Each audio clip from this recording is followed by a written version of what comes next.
सुभाष चंद्र बोस की आजाद हिंद फौज को जिन्होंने माल और जर से सपोर्ट करके ताउन करके आजाद हिंद फौज को आजाद हिंद बनवाया था, ऐसे लोग को हम याद नहीं करते। शायद हो सकता है हम जानबूझ के नजरअंदाज करते हो, शायद हम जानते नहीं कि वो कौन लोग थे जिन्होंने सुभाष चंद्र बोस जी के आजाद हिंद फौज बनाने में ताउन किया था, उसको भी हम नहीं जानते।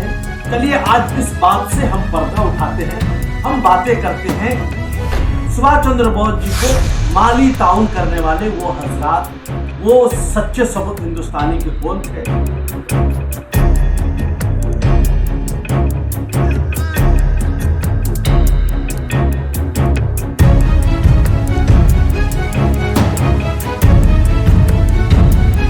मोहतरम नाज़रीन, आप देख रहे हैं सरफराज न्यूज़ लाइव। मैं हूं महबूब रज़ा सिद्दीकी। आज सुभाष चंद्र बोस की यौम पैदाइश है। सुभाष चंद्र बोस हिंदुस्तान के ऐसे सपूत, ऐसे जाबाज सिपाही, ऐसे मुजाहिदीन आज़ादी जिनकी मोहब्बत हर हिंदुस्तानियों के दिलों में रचती और बसती है। जब उनका नाम आता है तो साथ साथ आज़ाद हिंद फौज का भी नाम आता है, साथ साथ ये भी तुम दो मैं तुझे आज़ादी दूंगा। ये सारी चीज़ें सुभाष चंद्र बोस जी से जुड़ी हुई है। और सुभाष चंद्र बोस एक ऐसे हिंदुस्तान के सपूत थे, एक ऐसे हिंदुस्तान के बेटा थे जिनके दिल में अंग्रेजों के खिलाफ नफरतें या बगावतें हमेशा पनपती थी, और ये अपनी दिल में उसके खिलाफ जो बगावतें थी उसको कभी भी ठंडा होने नहीं दिया। कॉलेज के ज़माने से ही उनके दिल में सारी बातें थी। उनकी पैदाइश जो है उड़ीसा के कटक में हुई। उनके वालिद मोहतरम जाम बहादुर जानकीनाथ बोस और प्रभा देवी बोस के यहाँ पैदा हुए थे। 1916 में प्रेसिडेंसी कॉलेज में एडमिशन लिए BA करने की गर्ज से, मगर वहाँ भी सब चीज़ जो है अंग्रेजों का तेवर देख के, प्रोफेसरान का तेवर देख करके सुभाष चंद्र बोस जी कभी भी बर्दाश्त नहीं किए। बहुत सारे मामला हुए, यहाँ तक कि फिर उनके बाद वहाँ से निकल गए, फिर दूसरी जगह गए। ये सारी बातें हैं, मगर वो एक ज़हीन तालिब इल्म थे, एक दूरअंदेश तालिब इल्म थे। उनकी जहानत पर जरा बराबर भी शक नहीं किया जा सकता। सारी चीज अपनी जगह में है। हिंदुस्तान की आज़ादी का एक जब भी बाब लिखा जाएगा, जब भी तारीख हिंदुस्तान की आज़ादी की लिखी जाएगी, उसमें सुभाष चंद्र बोस की तारीख और आज़ाद हिंद फौज की जगह अधूरी है। चलिए आज हम बातें करते हैं आज़ाद हिंद फौज बनाने में जिन लोगों ने उनके साथ ताउन किया था, ऑपरेशन किया था, माली ताउन किए थे, वो कौन लोग। हम सुभाष चंद्र बोस जी को हमेशा खराज अक़ीदत पेश करते हैं, मगर सुभाष चंद्र बोस जी के आज़ाद हिंद फौज को जिन्होंने माल और जर से सपोर्ट करके ताउन करके आज़ाद हिंद फौज को आज़ाद हिंद बनवाया था, ऐसे लोग को हम याद नहीं करते। शायद हो सकता है हम जानबूझ के नजरअंदाज करते हो, शायद हम जानते नहीं कि वो कौन लोग थे जिन्होंने सुभाष चंद्र बोस जी के आज़ाद हिंद फौज बनाने में ताउन किया था, उसको भी हम नहीं जानते। चलिए आज इस बात से हम पर्दा उठाते हैं, हम बातें करते हैं सुभाष चंद्र बोस जी को माली ताउन करने वाले वो हजरात, वो सच्चे सबूत हिंदुस्तानी के कौन थे। आज़ाद हिंद फौज की बुनियाद 1942 में रखी गई थी, मगर नेताजी ने नए सिरे से उसे मुंज़िम किया। जब नेताजी सुभाष चंद्र बोस को माली ताउन की जरूरत पड़ी तो उन्होंने बर्मा में चंदा देने की अपील की थी। तो नेताजी का जब ये ऐलान सुना तो बर्मा के एक ताजिर जो सबसे पहले आए थे, उनका नाम था अब्दुल मुजीब मारखानी, जो एक मुसलमान थे। और नेताजी ने उनसे कहा कि आज़ाद हिंद बैंक खोलना हम चाहते हैं। नेताजी ने कहा हम आज़ाद हिंद बैंक खोलना चाहते हैं। तो ताजिर अब्दुल मुजीब मारखानी ने पूछा था आपको कितने रुपए की जरूरत है, कितने रुपए से आप बैंक खोल लेंगे या बैंक चलने लगेगा। तो नेताजी ने जवाब दिया था मुझे 50 लाख रुपए की जरूरत है। आप समझ सकते हैं उस दौर का 50 लाख आज कितना होगा। रेट ऑफ इन्फ्लेशन के एतबार से आप समझ सकते हैं कि महंगाई का आलम क्या है। उस दौर में उन्होंने कहा था 50 लाख रुपए की जरूरत है। यही ताजिर अब्दुल मुजीब मारखानी ने नेताजी की उम्मीद से ज्यादा रुपए दिया था और कहा था ये 1 करोड़ 34 लाख रुपए का चंदा लेकर के जाएंगे। 1 करोड़ 34 लाख रुपए दिया था। हो सकता है कि बैंक खोले बीच में कोई परेशानी हो जाए, ये हो जाए, बहुत सारी दिक्कतें हैं, तो आप फौज को कैसे चलाएंगे, किस तरीके से चलाएंगे। ये थी अब्दुल मुजीब मारखानी जिन्होंने 1 करोड़ 34 लाख रुपये नेताजी को डोनेशन दिया था। बिल्कुल 9 जुलाई 1944 को रंगून सिटी हॉल में दिया था। कहां दिया था? 9 जुलाई को 1944 को रंगीन के सिटी हॉल में दिया था। मैं बार बार इसलिए जुमले का अदा कर रहा हूं, रिपीट कर रहा हूं, नाम को भी रिपीट कर रहा हूं, अमाउंट को भी रिपीट कर रहा हूं, जगह को भी रिपीट कर रहा हूं। आज मुसलमानों के ऊपर ये इल्जाम लगाया जा रहा है देश की आजादी में आपकी क्या कुर्बानी है। तो मैं उस आरएसएस के सो कॉल्ड राष्ट्रवादों से बोलना चाहता हूं कि आज आजाद हिंद फौज चमक रही थी, दमक रही थी, उसमें कहीं ना कहीं अब्दुल मुजीब मारखानी का भी हिस्सा था, उनका भी ताउन था। वो देश के सच्चे सपूत थे, इसीलिए उन्होंने नेताजी को 1,34,00,000 रुपया का अतिया दिया था। 9 जुलाई 1944 को रंगून सिटी हॉल में दिया।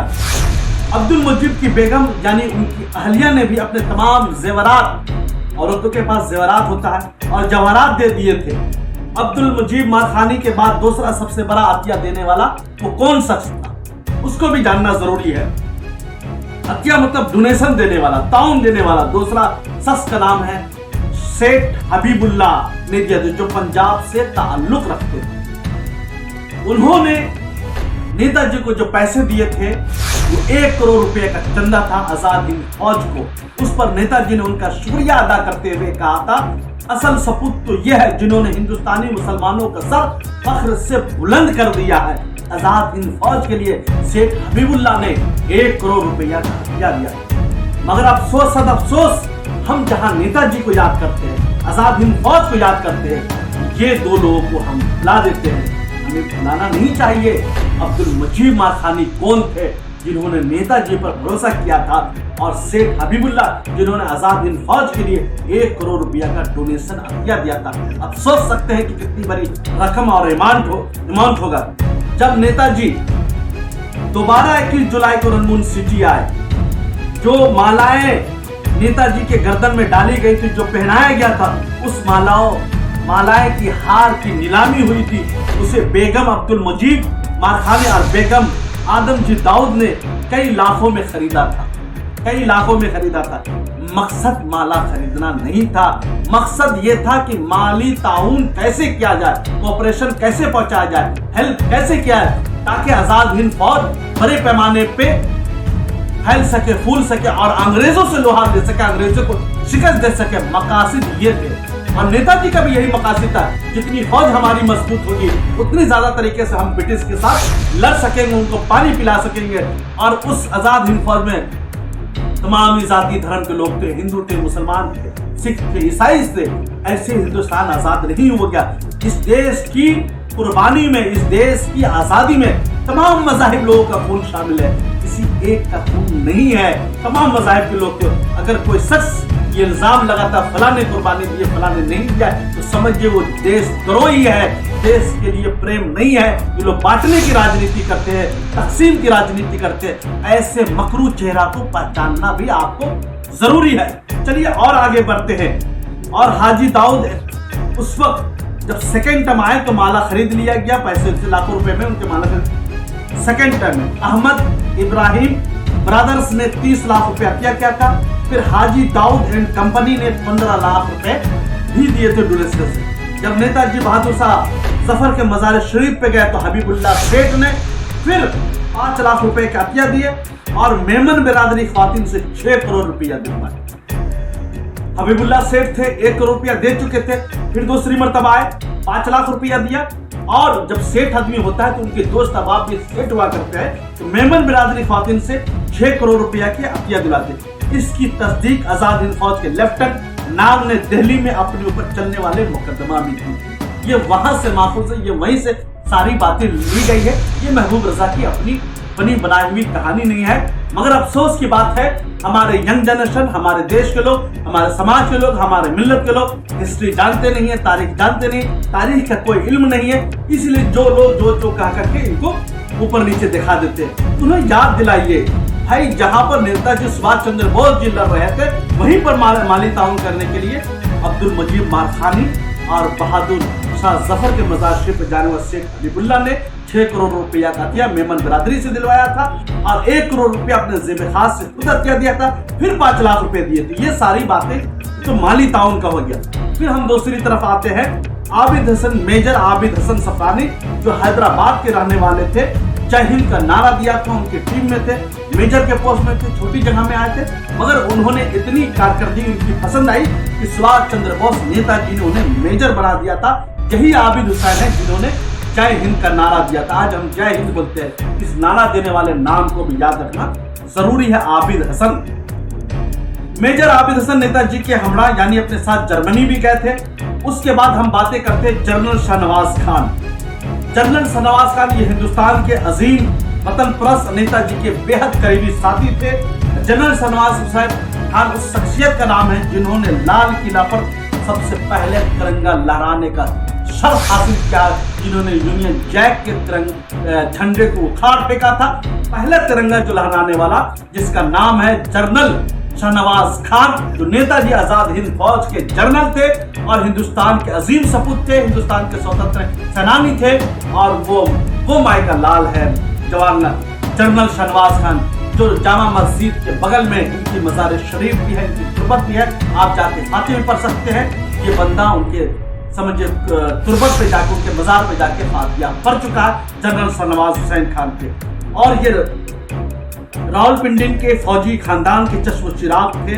आजाद हिंद, ये सारी बातें अपनी जगह है। मेजर जनरल अजीज अहमद खान, पटना से कर्नल महबूब अहमद, कर्नल इनायतुल्लाह हसन, ऐसे बहुत सारे उनके साथ साथी थे जिन्होंने आजाद हिंद फौज के लिए, देश के लिए, नेताजी के लिए कुर्बानियां पेश की थी। हम इन्हें फरामोश कर दें। तो मेरा मानना है, मैं लोगों तक एक ही चीज पहुंचाना चाहता हूँ, मैसेज पहुंचाना चाहता हूँ कि आप जब नेताजी को याद करते हैं तो नेताजी की ये अजीम साथी हजरात है जो उनके साथ हमेशा से योगदान दिया, इनके नाम को याद रखना भी जरूरी है।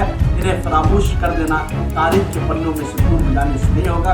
इनके कारकर्दगी को भी हमें याद रखना होगा। नेताजी के साथ कौन कौन लोग साथ थे, किन लोगों ने मेहनत की थी, किन लोगों ने अपनी जान की कुर्बानी दी थी, तो ऐसे लोग का याद करना भी जरूरी है।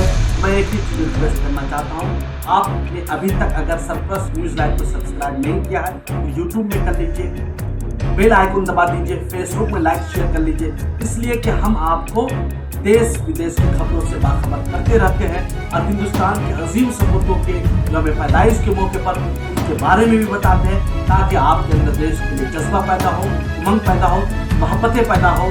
और आज हम अपने अजीम सपूत, अजीम स्वतंत्र सेनानी नेताजी सुभाष चंद्र बोस को फिर से एक बार 150वीं यौम पैदाइश के मौके पर दिली मुबारकबाद और खराज अकीदत पेश करते हैं। हम तमामी के दिल में नेताजी के लिए मोहब्बतें पैदा हो, अकीदतें पैदा हो, और जिस तरीक़ा से हम हिंदुस्तानियों के लिए नेताजी के दिल में कभी भी किसी भी मजहब के लेकर नफरतें नहीं थी।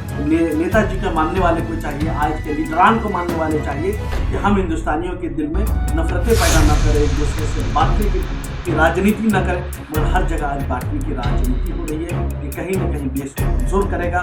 हमारे स्वतंत्र सेनानी, हमारे मुजाहिदीन आज़ादी, फ्रीडम फाइटर्स हजरात ने कभी ये नहीं सोचा था हम एक मुल्क बना के एक दूसरे के खून के प्यासे हो जाएंगे, एक दूसरे के मोहल्ले में रहने से डरने लगेंगे। ये समझना बूझना बहुत जरूरी है। आप देखते रहिए सरप्लस न्यूज़ लाइव। दीजिए महमूद रशीद इजाज़त। थैंक यू वेरी मच हमारे साथ।